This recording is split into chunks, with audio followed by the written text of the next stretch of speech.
afternoon, dear students. Yesterday we have started basic geometrical ideas. In that we have read about line, line segment, ray, intersecting lines, parallel lines, plane, etc.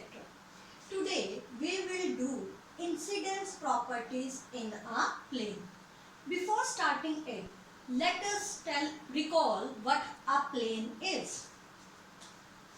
Plane is a smooth surface. This is a smooth surface, so this can be considered as a plane which extend infinitely in all directions. Suppose I am having this. It can be extended in all directions infinitely, then it is known as a plane. So what is a plane?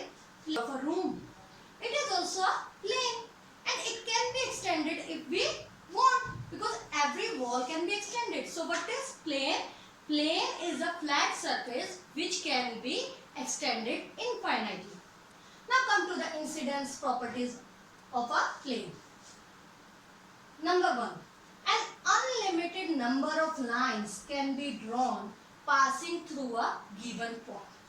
What does this mean? This is a point given to you. How many lines you can draw passing through this point? See, I have drawn one line and name it as L. Another line, name it as M. One more, let it be M. One more, let it be P. So from this point O, I can draw infinite lines. So an unlimited number of lines can be drawn passing through a given point. Unlimited or infinite. What is the synonym of unlimited? It is infinite. So I am repeating once again that the infinite number of lines can be drawn passing through a given point. I hope it is clear to you.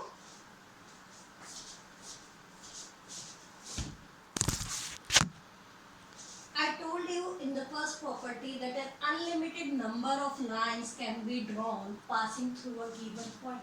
But what if 2 points are given to you? Suppose I am giving you 2 points A and B. How many lines you can draw passing through them? That means that you have to draw the line which pass through both the points A and B. You can try to draw it in your notebooks.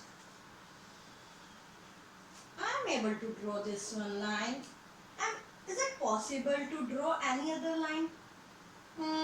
Let me try. No other line can be drawn from it. That means that exactly one line can be drawn passing through two different given points in a plane. Because if I want to draw any other line, it won't pass through both the points. Only one line can pass through both the points. And other lines, if I am going to draw, which can join A and B, will overlap each other. So I can say that exactly one line can be drawn passing through two different given points in a plane. So we have studied two incidence properties in a plane. One is that infinite number of lines can pass through one point. But if two fixed points are given, it is possible to draw exactly one line segment, which is AB. And it is denoted as AB with a bar on it, because both the points, end points, are fixed.